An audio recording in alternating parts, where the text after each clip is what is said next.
Good morning বন্ধুরা, বেরিয়ে পড়েছি আমরা আমাদের নেক্সট দিনের ট্যুরের জন্য। আর আমাদের দেখতে পাচ্ছ যে গাড়ির মধ্যে ভীষণ ঝাঁকুনি হচ্ছে। সবার ব্রেকফাস্ট হয়ে গেছিলো আর আমার ব্রেকফাস্ট বাকি ছিল, তাই আমি আমার ব্রেড জ্যাম যাই ব্রেকফাস্ট ছিল সেটাই আমি গাড়িতে নিয়ে নিয়েছিলাম। আসলে আমাদের এই হোমস্টে রাস্তাটা মানে একটু এবড়ো খেবড়ো, তো তাই গাড়ি নিয়ে উঠতে আর নামতে একটু অসুবিধা হয়, বাস তাতে কোনো সমস্যা নেই। আমরা বেরিয়ে পড়েছি সকালবেলা, ভোর ভোর একদম উঠে পড়েছিলাম। তারপর রেডি হয়ে আমরা 6টার মধ্যেই বেরিয়ে পড়েছিলাম। আমাদের আজকে যাওয়ার ডেস্টিনেশন হলো, আমরা প্রথমেই যাচ্ছি আমাদের কাঞ্চনজঙ্ঘাকে দেখতে। সুন্দর কাঞ্চনজঙ্ঘার আজকে ভিউ নেব। আর তারপরে আমরা যাব মিউজিয়াম, জু, আর তারপরে আমাদের ডেস্টিনেশন থাকবে দার্জিলিং। Dream destination Darjeeling. সত্যি দার্জিলিং যাওয়ার যে কতদিনের একটা ইচ্ছা ছিল, কি আর বলবো। দেখো কি সুন্দর একটা সানরাইজ সুন্দর দেখা যাচ্ছে। আর এই হচ্ছে আমাদের বাকি যারা রয়েছে, তারাও ব্রেকফাস্ট করছে। তো এইভাবে আমরা আমাদের জার্নি আজকে স্টার্ট করলাম। এইবার তোমাদের পরপর দেখাবো যে আমরা কি কি দেখেছি ওই দিনকে, এবং কোথা থেকে আমরা আমাদের জার্নি স্টার্ট করেছি। প্রথম আমাদের ভিউ পয়েন্ট কোথায় ছিল, প্রথম আমরা কোথায় গেছি, সব কিছু ডিটেলিং তোমরা পাবে আজকে, এবং সব কিছু সুন্দরভাবে তোমাদেরকে আজকে আমরা দেখাবো।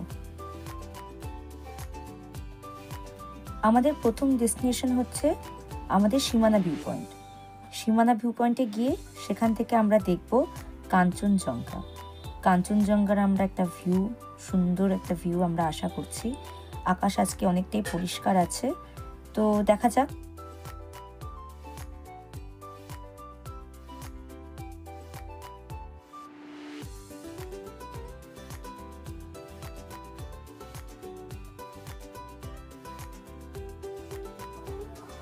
অবশেষে পৌঁছে গেলাম কাঞ্চনজঙ্ঘা দেখতে।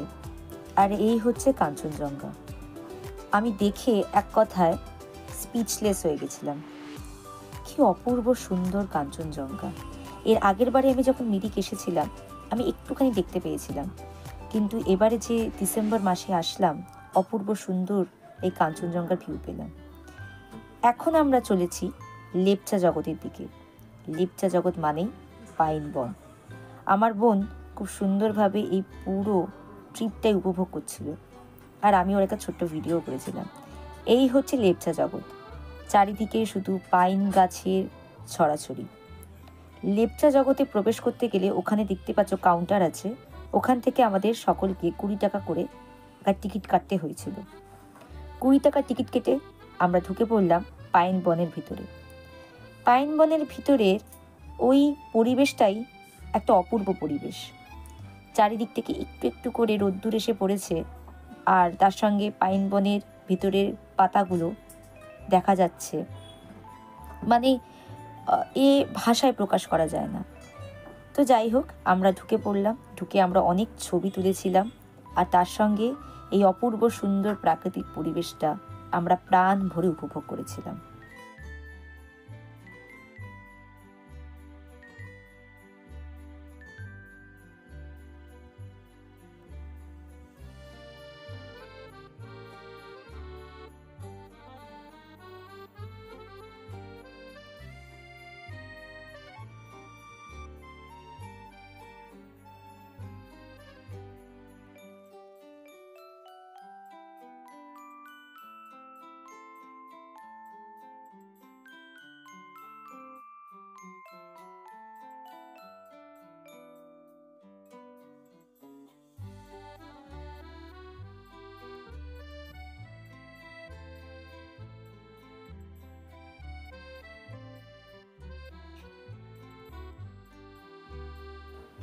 এরপর আমরা সোজা চলে গেলাম আমাদের মিউজিয়াম আর ওখানের জু দেখতে। এই রাস্তা দিয়ে একটু এগোলেই পড়ে যায় আমাদের জু আর মিউজিয়ামটা। তো আমাদের গাড়ি ওপরেই জু অবধি যাবে না বলেই দিয়েছিল, কারণ ও গাড়ি না হলে ঘুরিয়ে আনতে খুব সমস্যা হবে। তাই আমরাই হাঁটা লাগালাম জুয়ের দিকে। জুয়ের দিকে যেতে গিয়ে এই রাস্তার মধ্যে অনেকগুলো দোকান দেখছিলাম। দারুণ দারুণ জিনিসপত্র বিক্রি হচ্ছিল। কিছু উলের জিনিসপত্র ছিল, বাদাম ছিল ওখানে, বাদাম, আখরোট, আর নানান ছোট ছোট জিনিসপত্র যা হয় আর কি।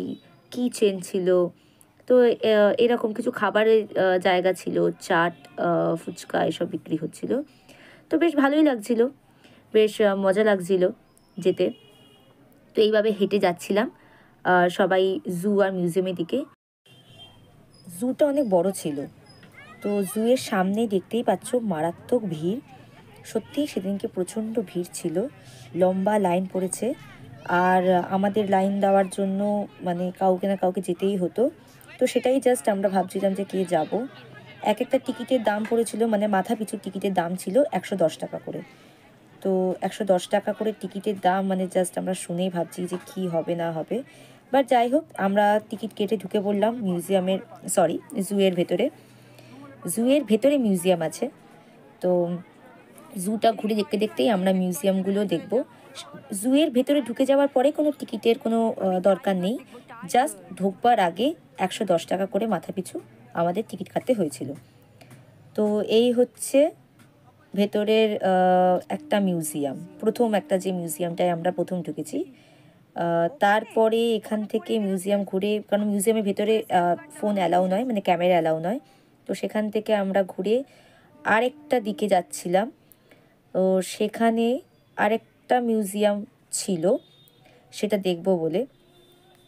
ভেতরে অনেকটা প্লেস ছিল এবং অনেক অনেক রকমের জিনিস ছিল। তার মধ্যে স্নো লেপার্ড ছিল, টাইগার ছিল, আর এছাড়া নানান সুন্দর সুন্দর নানান দেশের পাখি, অপূর্ব সুন্দর সুন্দর পাখি ছিল।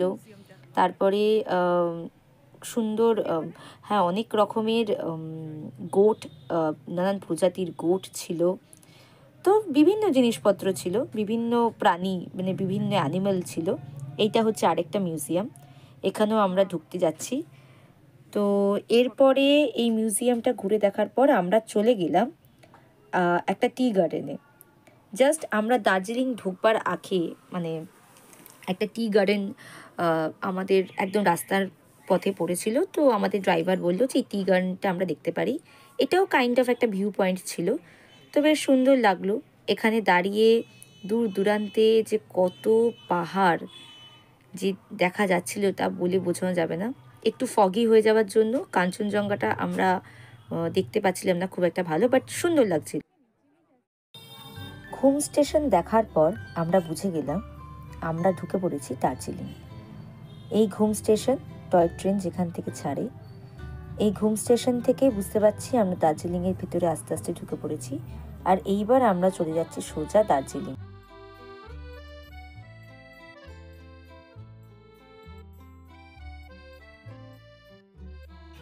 ওই দূরে দেখা যাচ্ছে দার্জিলিং শহরটা, কি সুন্দর একটা ছোট্ট শহর। আর পাহাড়ের কোলে কি সুন্দরভাবে যেন ঘুমিয়ে আছে। তো এই হচ্ছে এখানে একটা ছোট্ট এই পার্কের মতো, যেখান থেকে টয় ট্রেন আমরা দেখতে পারি।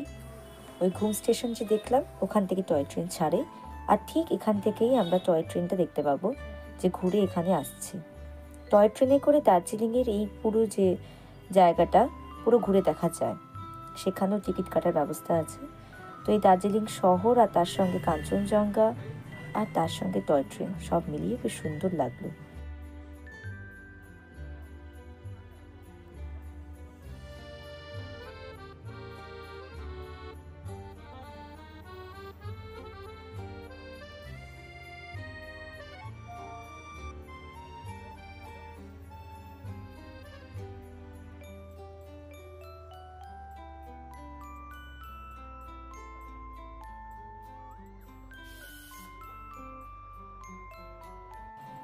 এরপরে আমরা চলে গেলাম ম্যাল রোড। আমরা তার আগে একটু খাওয়া দাওয়া করে নিয়েছিলাম, খাওয়া দাওয়া করে আমরা চলে গেলাম ম্যাল রোডের দিকে। ম্যাল রোডে গিয়ে বুঝতে পারলাম যে সত্যি বাঙালি ছুটি কাটাতে মনে হয় দার্জিলিংকেই পেয়েছে, আর দার্জিলিংয়েই সবাই চলে এসছে। কলকাতার হেন কোনো লোক নেই যেন আমি মনে হচ্ছিল যে ম্যাল রোড দেখতে পাচ্ছিলাম না। তো সবাই যেন কি ম্যাল রোডেই চলে এসছে। মারাত্মক ভিড় ছিল সেদিনকে, চারিদিকে কিচকিচে ভিড়। আর একটা ছোটোখাটো এসপ্ল্যানেড মনে হচ্ছিল ম্যাল রোডকে দেখে। ভিডিওতেই দেখা যাচ্ছে যে কি পরিমাণ ভিড় হয়েছিল। এখানে যেটা আমরা করলাম সেটা হচ্ছে আমরা আমাদের বাড়ির লোকের জন্য কিছু টুকিটাকি শপিং ছিল, সেগুলো আমরা কমপ্লিট করলাম। ম্যাল রোডকে ভিড় থাকুক বা যাই থাকুক, দেখতে কিন্তু খুব সুন্দর লাগছিল, কারণ ম্যাল রোডকে এত সুন্দর করে যে সাজিয়েছিল, আর চারিদিকে বেশ সুন্দর একটা কনকনে ঠান্ডা, আর তার সঙ্গে এই চারিদিকের লোক আর এত সুন্দর সাজগোজ, খুব সুন্দর লাগছিল দেখতে।